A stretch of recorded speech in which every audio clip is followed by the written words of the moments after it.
എനിക്ക് അവിടെ ചില പ്രശ്നങ്ങളൊക്കെ തൊഴിൽപരമായി നേരിട്ടിരുന്നു. ഞാൻ ഇടത്തട്ട നാരായണനെ ഒരു നല്ല പ്രൊഫഷണൽ ജേർണലിസ്റ്റായിട്ട് തന്നെയാണ് ഞാൻ കാണുന്നത്.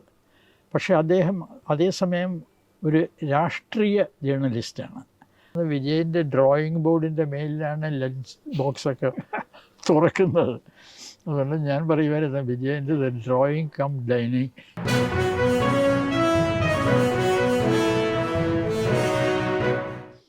പോത്തൻ ജോസഫിനെ യഥാർത്ഥത്തിൽ ഞാൻ വ്യക്തിപരമായി നേരിട്ട് കണ്ടിട്ടില്ല. പക്ഷേ അദ്ദേഹം നിറഞ്ഞു നിൽക്കുന്ന ഒരു വേളയിലാണ് ഞാൻ പത്രപ്രവർത്തനം ആരംഭിക്കുന്നത്. വടക്ക് അദ്ദേഹം സ്വാതന്ത്ര്യത്തിൻ്റെ തൊട്ട് മുമ്പുള്ള കാലവും അതിന് ആദ്യകാലങ്ങളിലും ഒക്കെ വളരെ സജീവമായിരുന്നു. സ്വാതന്ത്ര്യത്തിന് മുമ്പ് മുഹമ്മദ് അലി ജിന്നയിൽ പത്രത്തിൻ്റെ പത്രാധിപരായിരുന്നു, ഡോണിൻ്റെ പത്രാധിപരായിരുന്നു. അപ്പോൾ അദ്ദേഹം വളരെയധികം പ്രശസ്തനായ ഒരു പത്രപ്രവർത്തകനായിരുന്നു. പക്ഷേ പിന്നീട് അദ്ദേഹം പലർക്കു വേണ്ടിയും പ്രവർത്തിച്ചിട്ടുണ്ട്. പക്ഷെ അവിടെയൊക്കെ യഥാർത്ഥത്തിൽ അദ്ദേഹം ഒരു പ്രൊഫഷണലായിട്ടാണ് പ്രവർത്തിക്കുന്നത്. തൻ്റെ പ്രൊഫഷണൽ കഴിവുകൾ ഒരു പത്രത്തിന് വേണ്ടി പ്രയോഗിക്കുന്നു. ആ പത്രത്തിൻ്റെ നയപരിപാടികളുമായിട്ടോ അല്ലെങ്കിൽ അതിൻ്റെ നിലപാടുകളുമായിട്ടോ ഒന്നും അദ്ദേഹത്തിന് വ്യക്തിപരമായ യോജിപ്പ് ഉണ്ടായിരുന്നു എന്ന് കണക്കാക്കാൻ കഴിയില്ല. സി പി രാമചന്ദ്രൻ എങ്ങനെയാണ്? സി പി വളരെയധികം ആദരവോടെ ആളുകൾ കണ്ട ഒരു പാർലമെൻ്ററി കമൻറ്റേറ്ററാണ്. അദ്ദേഹം വളരെ കാലം ജോലി ചെയ്തു. അത് നമ്മുടെ സ്വാതന്ത്ര്യത്തിൻ്റെ ആദ്യ കാലങ്ങളിലാണ്. അതുകൊണ്ട് തന്നെ ഈ കാര്യങ്ങളിലൊക്കെ ഒരു ബെഞ്ച് മാർക്കില്ല, അതിന് മുമ്പ് പിൻപും ഉള്ളതെന്നുള്ള നിലയിൽ നമുക്ക് അങ്ങനെയുള്ള ഒരു ബെഞ്ച് മാർക്ക് ഉണ്ടാക്കിയ ആളാണ് സി പി എന്ന് പറയാം. ആദ്യ കാലത്തെ പാർലമെൻ്ററി റിപ്പോർട്ടിംഗ്, അതിന് മുമ്പും പാർലമെൻറ്റുണ്ട്, അതിന് മുമ്പും പാർലമെൻ്ററി റിപ്പോർട്ടിംഗ് ഉണ്ട്. പക്ഷേ സ്വാതന്ത്ര്യം നേടിയ ശേഷം സ്വതന്ത്ര ഇന്ത്യയുടെ പാർലമെൻറ്റ് അതിൻ്റെ റിപ്പോർട്ടിങ്ങിൻ്റെ ഒക്കെ ചരിത്രം നമ്മൾ പ്രത്യേകിച്ച് തന്നെ കാണണം. കാരണം ഒരു കൊളോണിയൽ ഭരണ സംവിധാനത്തിൻ്റെ കാലത്ത് പ്രവർത്തിക്കുന്ന പാർലമെൻറ്റിനെയും സ്വതന്ത്ര രാജ്യത്തെ പാർലമെൻറ്റിനെയും നമുക്ക് ഒരേ തലത്തിൽ കാണാൻ കഴിയില്ല. വ്യക്തിപരമായി എപ്പോഴെങ്കിലും ഇൻ്ററാക്ഷൻ ഉണ്ടായിട്ടുണ്ടോ സി പി ആയിട്ട്? സി പിയുമായിട്ട് വളരെ അടുത്ത ബന്ധം ഉണ്ടെന്ന് പറയാൻ കഴിയില്ല.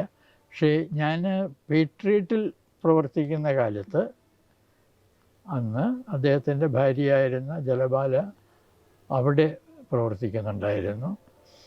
ഞാൻ പേട്രിയറ്റിൽ പ്രവർത്തിക്കുമ്പോൾ അതിൻ്റെ സഹപ്രസിദ്ധീകരണമായ ലിങ്കിലായിരുന്നു ജലബാല പ്രവർത്തിച്ചിരുന്നത്. അതുകൊണ്ട് ആ കാലഘട്ടത്തിലുള്ള ഇതറിയാം. ഞങ്ങൾ ഒ വി വിജയനുണ്ട് അന്ന് അവിടെ. പേട്രിയറ്റിൻ്റെയും ലിങ്കിൻ്റെയും ഭാഗമായിട്ട് ഉള്ള സംവിധാനം, അതിൻ്റെ മേൽത്തട്ടിലുള്ള ചിലർ രണ്ടിലും പ്രവർത്തിക്കുന്നവരുണ്ടായിരുന്നു, ഇടത്തട്ട നാരായണൻ ഉൾപ്പെടെ. ബാക്കി ഞങ്ങളിൽ ചിലർ ലിങ്കിന് വേണ്ടി മാത്രം വർക്ക് ചെയ്യുന്നവരും അല്ലെങ്കിൽ പേട്രിയറ്റിന് വേണ്ടി മാത്രം വർക്ക് ചെയ്യുന്നവരുമായിരുന്നു. പക്ഷേ ഒരു നല്ല ടീമിനെ ഇടത്തട്ട നാരായണൻ അവിടെ ഉണ്ടാക്കിയെടുത്തിരുന്നു എന്ന് തീർച്ചയായിട്ടും പറയാൻ കഴിയും. ഈ എം പി നാരായണപിള്ള പലവണ എഴുതിയ ഒരു അനുഭവമുണ്ട്. എം പി നാരായണപിള്ള ഒരിക്കൽ അവിടെ വരികയും ബി ആർ പിയെ കാണാൻ വരുന്നു. അത് സംബന്ധിച്ച് ചില തർക്കങ്ങളും പ്രശ്നങ്ങളൊക്കെ ഉണ്ടായി. പക്ഷേ ബി ആർ പി അതിനു മുമ്പ് തന്നെ ചില ഇഷ്യൂസിൻ്റെ പേരിൽ മാറാനിരിക്കുന്ന സമയമാണ്. എന്നാലും അതൊരു കാരണം കൂടി ആയി എന്ന് പറഞ്ഞു കേട്ടിട്ടുണ്ട്. എന്തായിരുന്നു ആ സംഭവം? എനിക്ക് അവിടെ ചില പ്രശ്നങ്ങളൊക്കെ തൊഴിൽപരമായി നേരിട്ടിരുന്നു ഞാൻ. അതിൻ്റെ പ്രധാന കാരണം ഇടത്തട്ട നാരായണനെ ഒരു നല്ല പ്രൊഫഷണൽ ജേർണലിസ്റ്റായിട്ട് തന്നെയാണ് ഞാൻ കാണുന്നത്. പക്ഷേ അദ്ദേഹം അതേസമയം ഒരു രാഷ്ട്രീയ ജേർണലിസ്റ്റാണ്. അദ്ദേഹത്തിൻ്റെ പത്രപ്രവർത്തനത്തിൽ രാഷ്ട്രീയം അടങ്ങിയിരിക്കുകയാണ്. പക്ഷേ ഇതിൽ രണ്ടും തമ്മിൽ വേറിട്ട് കാണണമെന്നുള്ളൊരു അഭിപ്രായമാണ് എനിക്കുള്ളത്. എനിക്ക് എൻ്റേതായ രാഷ്ട്രീയ അഭിപ്രായങ്ങളുണ്ടാവാം, അത് പ്രചരിപ്പിക്കാൻ വേണ്ടി ഞാനൊരു പത്രം നടത്തുന്നുണ്ടാവാം. പക്ഷെ അപ്പോഴും ഞാൻ ബഹുമാനിക്കേണ്ട, സ്വീകരിക്കേണ്ട, അംഗീകരിക്കേണ്ട ചില പത്രപ്രവർത്തന ധർമ്മങ്ങളുണ്ട്. അപ്പോൾ ഇതിനെ വേറിട്ട് കാണാൻ പലർക്കും കഴിഞ്ഞിട്ടില്ല. അത് പലരുടെയും പ്രവർത്തനം നമ്മൾ പരിശോധിച്ചിരുന്നാൽ കാണാൻ കഴിയും. പ്രത്യേകിച്ചും രാഷ്ട്രീയത്തിൽ നേരിട്ട് താല്പര്യമുള്ള ആളുകൾ. കാരണം രാഷ്ട്രീയം നമ്മളുടെ മേലിൽ വളരും. നമ്മൾ അതുമായി ബന്ധപ്പെട്ട് നിൽക്കുമ്പോഴത്തേക്ക് അത് ഒരു ഘട്ടത്തിൽ ഒരു പക്ഷേ നമ്മളെ അങ്ങ് നമ്മളെയൊക്കെ മേൽ വലിയ സ്വാധീനം ചെലുത്തും. അങ്ങനെയൊരു അനുഭവമാണ് എൻ്റെ വിലയിരുത്തലിൽ അന്ന് ഉണ്ടായത്. എടത്തട്ട നാരായണൻ ഒരു നല്ല പത്രപ്രവർത്തകനാണ്, പ്രൊഫഷണലാണ്. പക്ഷെ അദ്ദേഹത്തിന് വളരെ കടുത്ത രാഷ്ട്രീയ ഇൻവോൾവ്മെൻ്റ് ഉണ്ടായിരുന്നു. അപ്പോൾ അവിടെയാണ് ഈ പ്രശ്നം ഞാൻ പലപ്പോഴും കാണുന്നത്. പലരുടെ കാര്യത്തിലും കണ്ടിട്ടുണ്ട്. ഇപ്പോൾ നിർണായക നിമിഷങ്ങളിൽ രാഷ്ട്രീയ ചിന്ത അല്ലെങ്കിൽ രാഷ്ട്രീയ സ്വാധീനം പത്രപ്രവർത്തന മൂല്യങ്ങൾക്ക് അപ്പുറം പോകുന്ന ഒരു സാഹചര്യം. അതിന് എപ്പോഴും ഇത് അസ്വീകാര്യമായി കണ്ടിട്ടുള്ള ഒരാളാണ് ഞാൻ. നാരായണപിള്ള എങ്ങനെയായിരുന്നു പരിചയവും? അങ്ങനെ അവിടെ വന്ന് നാരായണപിള്ള പ്ലാനിംഗ് കമ്മീഷനിൽ ജോലി ചെയ്യുമായിരുന്നു. പിന്നെ അദ്ദേഹം താമസിച്ചിരുന്നത് പി കെ വാസുദേവൻ നായരുടെ ഫ്ലാറ്റിലായിരുന്നു. അപ്പോൾ അവിടെയുള്ളവരെല്ലാവരും എൻ്റെ പഴയ സുഹൃത്തുക്കൾ, ചിലരൊക്കെ പഴയ വിദ്യാർത്ഥി കാലത്തെ സുഹൃത്തുക്കളും സഹപ്രവർത്തകരും ഒക്കെ ആയിരുന്നു. അങ്ങനെ അന്ന് അദ്ദേഹം അവിടെ വരുന്ന കാലം തൊട്ട് തന്നെ നാരായണപിള്ള അവിടെ വരുന്നത് ബനാറസ് യൂണിവേഴ്സിറ്റിയിൽ കോഴ്സ് കഴിഞ്ഞതിന് ശേഷമാണ്. അപ്പോൾ ആ കൂട്ടത്തിലാണ് അവിടെ കൂട്ടായ്മയുടെ ഭാഗമായിരുന്നെന്നും പിന്നീട് പി കെ വിയുടെ സത്രം എന്ന് നാണപ്പൻ തന്നെ വിശേഷിപ്പിച്ച സ്ഥലമാണത്. അവിടെ താമസിക്കുന്ന ആളാണ് എം പി നാരായണപിള്ള. പക്ഷേ നാരായണപിള്ള അതേ റോഡിൽ മറ്റൊരു എം പിയുടെ ഫ്ലാറ്റിൽ താമസിച്ചിരുന്ന ഞാനുമായിട്ട് വളരെ വലിയ ചങ്ങാത്തമായിരുന്നു. അപ്പോൾ വൈകുന്നേരത്ത് എൻ്റെ ഡ്യൂട്ടി മാറിയും തിരിഞ്ഞുമൊക്കെ വരുന്നതുകൊണ്ടിട്ട് ചിലപ്പോൾ ഞങ്ങൾക്ക് ഒന്നിച്ച് വൈകുന്നേരത്ത് കൂടാൻ കഴിയും. അപ്പോൾ ആ സന്ദർഭങ്ങളിൽ ഞങ്ങൾ നടക്കാൻ പോകും. സൗത്ത് അവന്യൂവിൽ എം പി ഫ്ലാറ്റ്സ് ആണ്. അവിടെ നടുക്ക് സൗത്ത് അവന്യൂ എന്ന് പറയുന്ന വലിയ റോഡുണ്ട്. അതിൻ്റെ രണ്ട് വശത്തും പിന്നെ അകത്തുള്ള റോഡുകൾ, അവിടെ ഒക്കെ നടക്കാനൊക്കെ വളരെ സൗകര്യമുള്ളൊരു സ്ഥലമാണ്. അപ്പോൾ ഞങ്ങളുടെ പിന്നെ സൗഹൃദം വളരുന്നത് സൗത്ത് അവന്യൂവിലെ നടപ്പുകളിലൂടെയാണ് എന്ന് വേണമെങ്കിൽ പറയാം. നാണപ്പൻ BHUവിൽ ഇത് കഴിഞ്ഞിട്ട് അവിടെ വന്നു. അപ്പോൾ ഞാൻ ആ സമയത്ത് MP ഗോപാലനുണ്ട്. അപ്പോൾ MP ഗോപാലനുണ്ട് അന്ന്. പിന്നെ അവിടെ വേറെയും ഏതാനും പേരുണ്ടായിരുന്നു. കാക്കനാടൻ വേറൊരു ഫ്ലാറ്റിലായിരുന്നു. കാക്കനാടൻ്റെ ബ്രദറിനിലോ പിന്നെ ഇഗ്നീഷ്യസ് MP ആയിരുന്നു സോളമൻ. അവിടെയായിരുന്നു കാക്കനാട്. ഞാൻ മറ്റൊരു MP യുടെ ഫ്ലാറ്റിൽ തിരുവനന്തപുരത്ത് നിന്ന് കൊല്ലം ആ തവണ തിരഞ്ഞെടുത്ത് പോയ S ഈശ്വരയ്യർ അദ്ദേഹത്തിൻ്റെ ഫ്ലാറ്റിൽ. ഒരേ തെരുവിലാണ് ഞങ്ങൾ ഈ ഓഫീസിൽ വന്നത്. നാണപ്പൻ ഒരിക്കലും ഓഫീസിൽ വന്നു എന്നുള്ളത് അതെ. അതെന്തായിരുന്നു അതിൻ്റെ ആ ശേഷം? ഒരുപാട് നാണപ്പൻ തന്നെ പലയിടത്തും എഴുതിയിട്ടുണ്ട്. ഡൽഹി മലയാളി അസോസിയേഷൻ കേരളത്തിലെ വികസനത്തെ സംബന്ധിച്ചൊരു സെമിനാറോ സംഘടിപ്പിക്കുന്നുണ്ടായിരുന്നു. അപ്പോൾ അതിന് സഹായിക്കുന്ന ഒരാളായിരുന്നു നാണപ്പൻ. അപ്പോൾ ഒരു ദിവസം നാണപ്പൻ പറഞ്ഞു, പിന്നീട് എന്നോടൊന്ന് സംസാരിക്കാൻ താല്പര്യമുണ്ട്. അപ്പോൾ ഞാൻ പറഞ്ഞു, ഇന്ന് രാത്രി 8:30 മണിക്ക് ഓഫീസിലേക്ക് വരിക, അപ്പോഴേക്കും എൻ്റെ ജോലി കഴിഞ്ഞിരിക്കും. അങ്ങനെ 8:30 മണി സമയത്ത് നാണപ്പൻ വേറെ 1-2 പേരുമായി ഡൽഹി മലയാളി അസോസിയേഷൻ്റെ പ്രവർത്തകരുമായിട്ട് അവിടെ വന്നു. അവർ നടന്ന് എൻ്റെ മുറിയിലേക്ക് വരുന്നതിനിടയിൽ ഇടത്തട്ട നാരായണനെ വഴിയിൽ അഭിമുഖീകരിക്കുകയാണ്. ഇടത്തട്ട നാരായണനോട് ഞാൻ മനസ്സിലാക്കുന്നത് ചോദിച്ചു, ജോലി ചെയ്യുന്ന ആളുകളെയൊക്കെ എന്തിനാണ് വന്ന് ഡിസ്റ്റർബ് ചെയ്യുന്നത്? അപ്പം ഇത് അദ്ദേഹത്തിന് എന്നെ കാണാൻ വന്ന ഒരാളിൻ്റെ വരവ് ഇഷ്ടമായില്ലെങ്കിൽ എന്നോടത് പറയണമായിരുന്നു എന്നാണ് എൻ്റെ ഇത്. അപ്പോൾ എനിക്ക് കാണാം എൻ്റെ ഞാൻ ഇരിക്കുന്ന ക്യാബിനകത്ത് നിന്ന് അതിൻ്റെ കണ്ണാടി ഇതിൽ കൂടി എനിക്ക് കാണാം അവർ വരുന്നതും പിന്നെ ഇടത്തട്ടയുമായിട്ട് സംസാരിക്കുന്നതും. അപ്പോൾ അവർ വന്നുടനെ ഞാൻ ചോദിച്ചു, എന്തുവായിരുന്നു ഇടത്തട്ടയുമായിട്ടുള്ള എൻകൗണ്ടർ? അപ്പോൾ ഇത് പറഞ്ഞു. അപ്പോൾ ഞങ്ങൾ വെളിയിൽ പോയി കുറച്ച് സംസാരിക്കാനായിട്ടുള്ള ഒരു പരിപാടിയായിരുന്നു. ഈ ഡൽഹി മലയാളി അസോസിയേഷൻ ഒരു സെമിനാർ നടത്താൻ ഉദ്ദേശിക്കുന്നു. അതിൻ്റെ കുറച്ച് അവർക്ക് എൻ്റെ അടുത്ത് കുറച്ച് സംസാരിക്കണം, കുറച്ച് പുതിയ ആശയങ്ങൾ വല്ലതുമൊക്കെ നൽകാനുണ്ടാവുമോ എന്നൊക്കെ അറിയാനായിട്ടാണ് വന്നത്. അപ്പോൾ ഇവർ വന്നിരുന്ന വഴിയിൽ വെച്ച് ഇദ്ദേഹവുമായിട്ട് സംസാരിക്കുന്ന ഇടത്തട്ട നാരായണനുമായിട്ട് സംസാരിക്കുന്നത് എനിക്ക് എൻ്റെ മുറി ക്യാബിനിലിരുന്നാൽ കാണാം. അപ്പോൾ വന്നപ്പോൾ ഞാൻ ചോദിച്ചു എന്തായിരുന്നു എന്ന് പറഞ്ഞു. അപ്പോൾ അവരിങ്ങനെ ഒരു ഇതുണ്ടായിരുന്നു. അപ്പം ഞങ്ങൾ സംസാരിച്ച് കുറച്ച് നേരം അവിടെ നിന്ന് സംസാരിച്ചു. അത് കഴിഞ്ഞിട്ട് ഞാൻ അവരോടൊപ്പം വെളിയിലോട്ട് പോയി ഞങ്ങളുടെ വെളിയിലിരുന്ന് ചെയ്യാൻ തുടങ്ങുമായിരുന്നു. അപ്പം ഞാൻ എന്നോട് പറഞ്ഞിട്ടാണ് വന്നത്.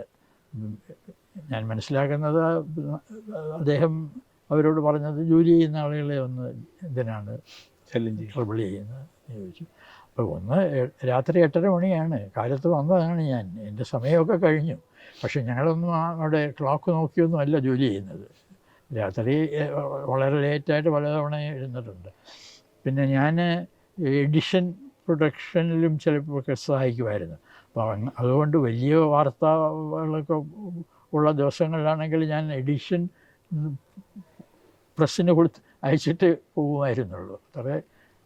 അതുകൊണ്ടിട്ട് പിന്നെ ആ ഒരു ആരോപണം തന്നെ വാസ്തവത്തിൽ വളരെ കടന്നു കൈയായി എനിക്ക് തോന്നി. ദിവസവും രാവിലെ 9 മണിക്ക് 10 മണിക്ക് വന്നിട്ട് രാത്രി 10 മണി വരെ ഇരിക്കുന്ന ആളോട് ക്ലോക്ക് വെച്ച് വർക്ക് ചെയ്യുന്ന ആളോട് ഇതൊന്നും സംസാരിച്ചില്ല ഈ വിഷയം. എൻ്റെ അടുത്ത് സംസാരിച്ചില്ല, എഴുതി രാജിവെച്ചെങ്കിൽ പോരുമായിരുന്നു. അപ്പോൾ അതെ. അപ്പോൾ അവർ എടുത്തിട്ട് വളരെ സംഭാഷണം കഴിഞ്ഞ് വന്നുടനെ ഞാൻ ചോദിച്ചു. അപ്പോൾ ഇത് പറഞ്ഞു. അപ്പോൾ എൻ്റെ മനസ്സിൽ കുറേ നാളായിട്ട് വിടണം എന്നുള്ള ചിന്തയുണ്ടായിരുന്നു. പക്ഷേ അതിന് ഒരു പിന്നെ ഇത് നിമിത്തമായി ഇതെന്നുള്ളതേ ഉള്ളൂ. ഒരു പക്ഷേ സാധാരണഗതിയിൽ ഒരു പിന്നെ പത്രപ്രവർത്തകൻ ആ സാഹചര്യത്തിൽ ചെയ്യുക, വേറെ എവിടെയെങ്കിലും ഒരു ജോലി തരപ്പെടുത്തുക, അതിനുശേഷം രാജി എഴുതി കൊടുക്കുക, അതെനിക്ക് ചെയ്യാമായിരുന്നു. പക്ഷേ അന്ന് ഇത് കഴിഞ്ഞപ്പോഴത്തേക്ക് ഞാൻ വിചാരിച്ച് വേണ്ട, എനിക്കുള്ള എൻ്റെ കത്തിലും ഞാൻ അതാ പറഞ്ഞത്, ഇനി ഇവിടെ ഒരു നിമിഷം ജോലി ചെയ്യാൻ ആവില്ല. അപ്പോൾ അത് എടുത്തിട്ട് അടുത്ത ദിവസം പലരും സഹപ്രവർത്തകരെല്ലാം, അത് മുതിർന്ന സഹപ്രവർത്തകരെല്ലാം പറഞ്ഞു രാജി സ്വീകരിക്കരുത് എന്ന് പറഞ്ഞു. അപ്പോൾ അദ്ദേഹം പറഞ്ഞു, ആ കത്ത് നോക്കൂ നിങ്ങൾ, he has left no room to stay, അങ്ങനെയാണ് എഴുതിയിരിക്കുന്നത്. ഓക്കെ.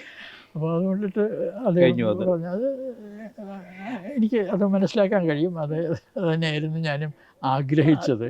അതുകൊണ്ട് തന്നെയാണ് എഴുത്ത് അത്ര കർക്കശമായ ഭാഷയിൽ എഴുതിയത്. ഒ. വിജയൻ ആ സമയത്ത് ഉണ്ടവിടെ? ഞങ്ങൾ വിജയൻ കാർട്ടൂണിസ്റ്റാണ് ഞങ്ങൾ അടുത്തടുത്തുള്ള ക്യാബിനുകളിലാണ് ഇരിക്കുന്നത്. രണ്ട് കണ്ണാടിക്കൂടുകൾ, വിജയൻ്റെ കണ്ണാടിക്കൂട് ഒരറ്റത്ത്, അതിൻ്റെ അടുത്തത് എൻ്റേത്. പിന്നെ ഊണ് സമയമാകുമ്പോഴത്തേക്ക് ഞാനും അപ്പുറത്ത് ചെല്ലും. പക്ഷേ ഇപ്പോൾ വെളിയിൽ നിന്ന് ലഞ്ച് വരുന്ന ചിലരുണ്ട്, ഞങ്ങൾ എല്ലാവരും അവിടെ വരും. അവിടെ വന്ന് വിജയൻ്റെ ഡ്രോയിങ് ബോർഡിൻ്റെ മേലിലാണ് ലഞ്ച് ബോക്സൊക്കെ തുറക്കുന്നത്. അതുകൊണ്ട് ഞാൻ പറയുമായിരുന്നു, വിജയൻ്റെ ഡ്രോയിങ് കം ഡൈനിങ് ബോർഡാണ്. വിജയൻ എങ്ങനത്തെ ഒരു മനുഷ്യനായിരുന്നു അന്നൊക്കെ? വളരെ ഒരു പിന്നീട് അദ്ദേഹം ഒരു വലിയ ഫിലോസഫറായിട്ടും ദാർശനികനും ഒക്കെ ആയിട്ട്. അപ്പോൾ ഇതൊക്കെ ട്രെൻഡൊക്കെ അന്നും കാണാമായിരുന്നു. ഇപ്പം ഈ പറയുന്ന സമയത്ത് യഥാർത്ഥത്തിൽ ഖസാക്കിൻ്റെ ഇതിഹാസമൊക്കെ എഴുതി കഴിഞ്ഞിരിക്കുന്നു. പക്ഷെ അത് പ്രസിദ്ധീകരിച്ചിട്ടില്ല. അത് പ്രസിദ്ധീകരിക്കാനുള്ള ചില പ്രയാസങ്ങളൊക്കെ അദ്ദേഹം നേരിട്ടു. അതുകൊണ്ടിട്ട് നടക്കുകയായിരുന്നു. പക്ഷെ അതുകൊണ്ട് അദ്ദേഹം ഒരു പ്രതിസന്ധിയിലൂടെ കടന്നു പോകുന്ന ഒരു കാലമായിരുന്നു അത് കമ്മ്യൂണിസ്റ്റ് പ്രസ്ഥാനവുമായിട്ടുള്ള മോഹഭംഗവുമായിട്ടാണ് നാം ബന്ധപ്പെടുത്തി കാണേണ്ടത്. ഈ നോവലിനെ പറ്റിയൊക്കെ സംസാരിക്കുമായിരുന്നോ അന്ന് എഴുതുന്നു? ഈ നോവലിനെ കുറിച്ച് എഴുതിയെന്ന് അറിയാം, പറഞ്ഞിട്ടുണ്ട് ഇങ്ങനെ എഴുതിയിട്ടുണ്ടെന്ന്. അപ്പോൾ അത് പിന്നെ ഒരു ദിവസം അതിൻ്റെ ഒരു ചാപ്റ്റർ കൊണ്ടുവന്നു. അത് വായിച്ചിട്ട് ഞാൻ എനിക്കറിയില്ല ഇങ്ങനെ നമ്മുടെ ഭാഷ കൈകാര്യം ചെയ്യാൻ കഴിയുമോ എന്ന്. എനിക്ക് അത്രമാത്രം ആരും അതിനു മുമ്പ് ഉപയോഗിച്ചിട്ടില്ലാത്ത രീതിയിൽ മലയാള ഭാഷ കൈകാര്യം ചെയ്തിരിക്കുന്നു. അതുകൊണ്ട് എനിക്ക് വാസ്തവത്തിൽ അത്ഭുതം ഉണ്ടാക്കി അത് വായിച്ചപ്പോൾ. പിന്നെ അത് പൂർത്തിയാക്കിയിട്ട് കുറേ നാളായിട്ട് ഇങ്ങനെ കൊണ്ടു നടക്കുകയാണ് വിജയൻ. അതിൻ്റെ പ്രധാന കാരണം വിജയൻ തന്നെ പിന്നീട് വളരെ കാലങ്ങൾക്ക് ശേഷം ഒരു ഇൻ്റർവ്യൂവിൽ ഞാൻ ചോദിച്ചപ്പോൾ എന്നോട് പറഞ്ഞു, പിന്നെ കമ്മ്യൂണിസ്റ്റ് പ്രസ്ഥാനവുമായിട്ടുള്ള മോഹഭംഗത്തിൽ നിന്ന് എൻ്റെ ഇതാണ്, അപ്പോൾ എങ്ങനെ ഇത് നിർത്തണം എന്നുള്ളത്. അപ്പോൾ ഞാൻ ചോദിച്ചു, ഒടുവിൽ അതെങ്ങനെ പരിഹരിച്ചു എന്ന് ചോദിച്ചപ്പോൾ വിജയൻ പറഞ്ഞു, പാമ്പിനെ കൊണ്ട് കടിപ്പിച്ചു. അത് അങ്ങനെയാണ് ആ കഥ അവസാനിപ്പിക്കുന്നത്. പിന്നീട് അതിനെക്കുറിച്ച് ആലോചിച്ചപ്പോൾ എനിക്ക് തോന്നി, ആ പാമ്പിനെ കൊണ്ട് കടിപ്പിച്ചു എന്ന് പറയുന്നതിനകത്ത് ഒരു നമുക്ക് ലിങ്ക് ചെയ്യാവുന്ന ഒരു സംഭവമുണ്ട്. അത് പി കൃഷ്ണപിള്ളയുടെ മരണമാണ്. പി കൃഷ്ണപിള്ള പാമ്പ് കടിച്ച് മരിച്ചു. അപ്പോൾ അത് ഇങ്ങനെ ഓർമ്മയിൽ എവിടെയെങ്കിലും കിടന്നിട്ടായിരിക്കും അതിൽ പിടിച്ചിട്ടാണ് ആ കഥ അവസാനിപ്പിക്കുന്നത്.